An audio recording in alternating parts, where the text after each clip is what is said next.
Every afternoon after school, Maria stopped in the same downtown square, ready to play her beloved violin. She was 15 years old and had a special gift. When her fingers touched the strings and the bow began to move, the music that came out was able to enchant anyone who happened to be passing by. It had become a ritual for many. With the arrival of the sunset, Maria's melodies resounded in the air, transforming the square into an almost magical place. Next to her, sitting on a bench, there was always her father, Fabrizio. With a book in his hands, he watched his daughter with a mixture of pride and affection. Even if he was immersed in reading, he never lost sight of her. Before continuing, subscribe to our channel and activate the bell. Fabrizio knew how important it was for Maria to play in that place, because music was not just a passion for her, it was her way of expressing herself, her secret language.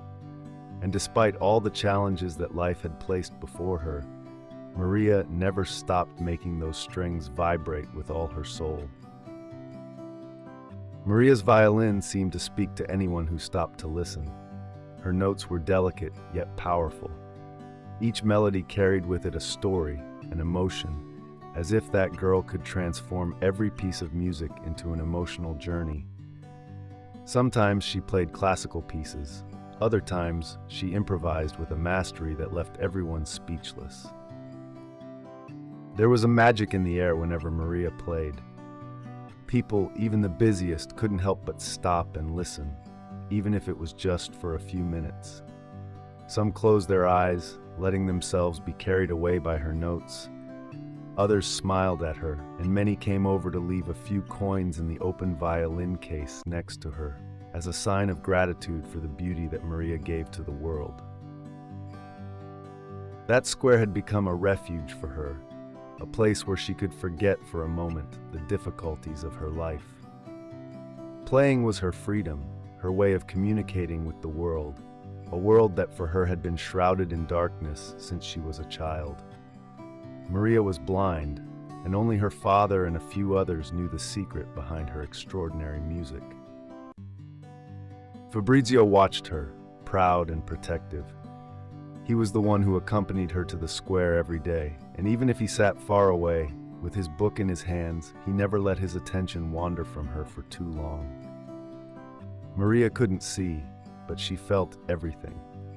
The warmth of the sun on her face, the light breeze that caressed her hair, and above all, the energy of the people around her. That day, however, something unexpected was about to happen.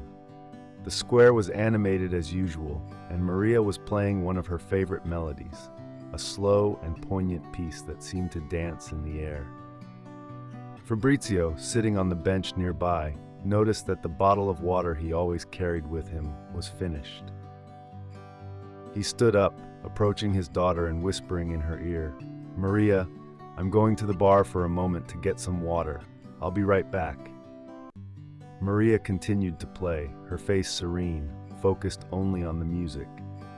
She nodded slightly, knowing that her father would be back soon. Fabrizio walked away, heading towards the bar on the corner of the square, leaving his daughter alone for a few minutes.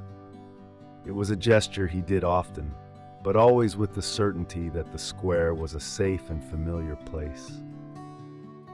As Fabrizio walked away, some kids who were hanging around noticed the violin case open on the floor, filled with coins and small personal items of Maria. With a knowing look, they approached silently.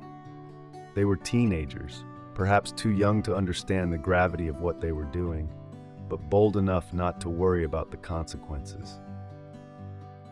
Within seconds, one of them grabbed the case and carried it away, while the others gathered the objects around it. Maria continued to play, completely unaware of what was happening around her. Her hands moved gracefully over the strings, and her face conveyed a deep peace. She could not see the frantic movements around her, nor hear the soft rustling of the children hurrying away with her case. Suddenly, a man who had witnessed the scene began to shout, "Thief! Stop those boys!" The people around turned around, and chaos began to take over. Some men began to run after the thieves, while others approached Maria to try to warn her. But she, focused on her music, continued to play, completely oblivious to what was happening. An old woman approached Maria and gently touched her shoulder. "Girl, they stole your case," she said in an agitated voice. Maria stopped playing for a moment, confused. She couldn't see what was happening, but she could feel the commotion around her. "I don't understand. What happened?" she asked in a calm but worried voice. At that moment, Fabrizio came running back, with a bottle of water in his hand and his heart in his throat. He had seen the crowd getting agitated, and from a distance, he had understood that something was wrong. When he reached Maria, his gaze immediately fell on the void next to her. The violin case and his daughter's personal items were gone. "What happened?" Fabrizio asked, approaching Maria with concern. A passerby approached, explaining the situation. "Some scoundrels stole everything from her, but she didn't notice anything. She continued playing as if nothing had happened." Fabrizio closed his eyes for a moment, feeling a lump in his throat. Then, with a firm but gentle voice, he turned to the crowd that had gathered around. "Maria can't see. She's blind." Those words fell like a boulder on the group of people who had gathered. Silence enveloped the square, while everyone looked at Maria with new eyes. That girl, who every day gave them so much beauty through her music, had never seen the faces of those who stopped to listen to her, nor had she ever been able to observe the world she described through her notes. Maria turned to her father. "Dad, why so mean?" she asked in a thin voice. Fabrizio hugged her tightly. "Don't worry about them. Your music is worth more than anything, and the world knows it."